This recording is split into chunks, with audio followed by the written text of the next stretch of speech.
Good morning everyone, my name is Sakib Ryan, resident crude oil trader here at JNF Capital. The date today is Monday 19th January 2015. I will be giving you an insight into my positioning here on the trading floor. Those of you who receive my crude oil report, you will be aware that I have been short crude oil for a few months now from the 105 handle, as I've said in my previous reports and my previous videos. As you know, the markets are, the markets consist of bulls and bears, buyers and sellers. So what I always look at what both parties are doing and try and align my clients' funds in the same direction as the winning party. So if the bulls are winning, we will be going long, and if the bears are winning, we'll be going short.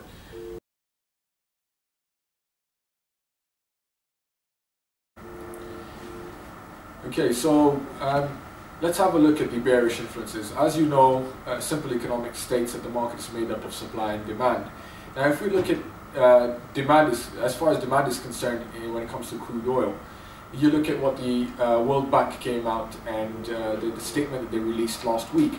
They have basically revised downwards their global outlook, from 3.4% to 3% in 2015. And from 3.5% to 3.3% in 2016. Now, the major reasons for this is they have deflationary concerns coming from Europe.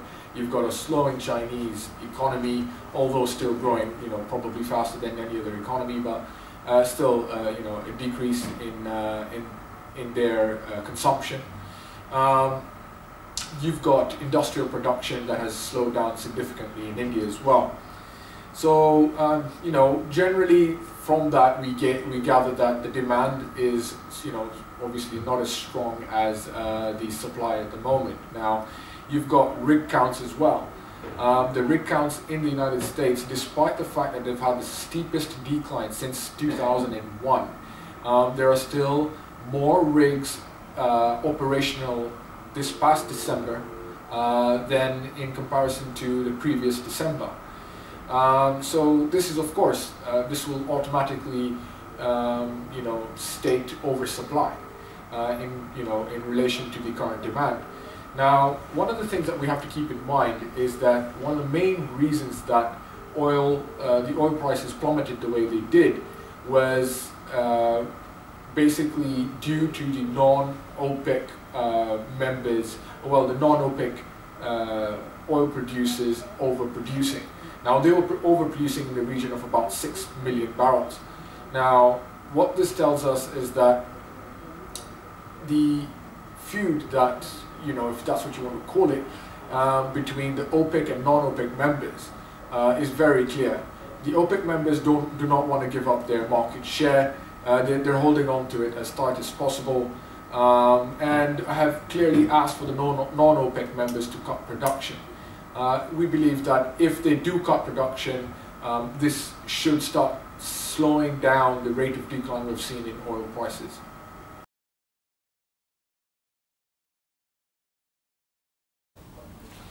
Okay, so how about the bullish arguments?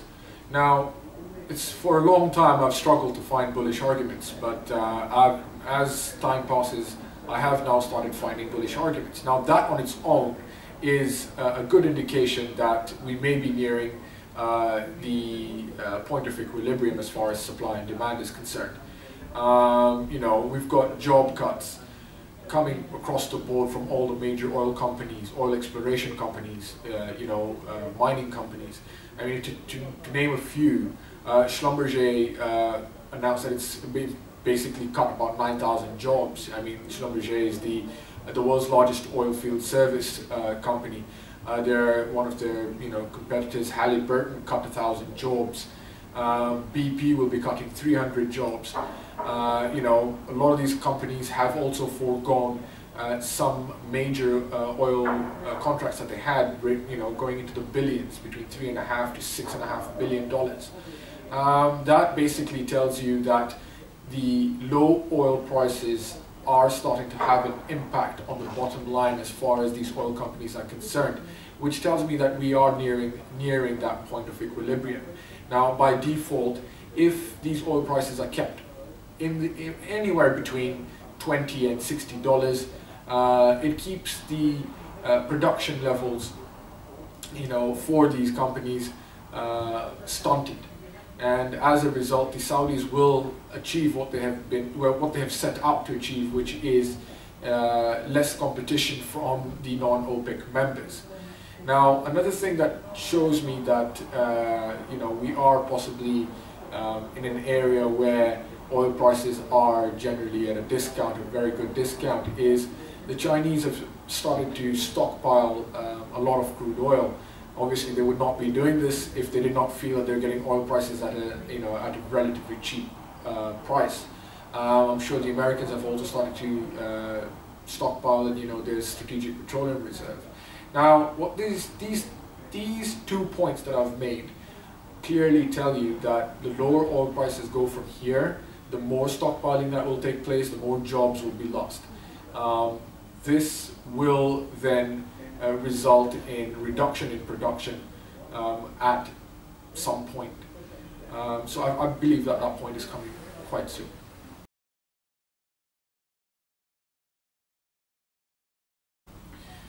Okay, so my trading levels. Basically, for those of you who have been subscribing to my oil report will know that last week I was short from 47.22. I was looking for a target of 44.60.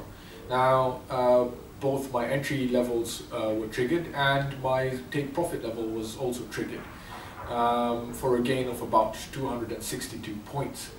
Now, if I monetize that for you slightly, if I caught just 100 points of that 262 points for yourself at, say, $50 a point, you're looking at about $5,000 in gross profit.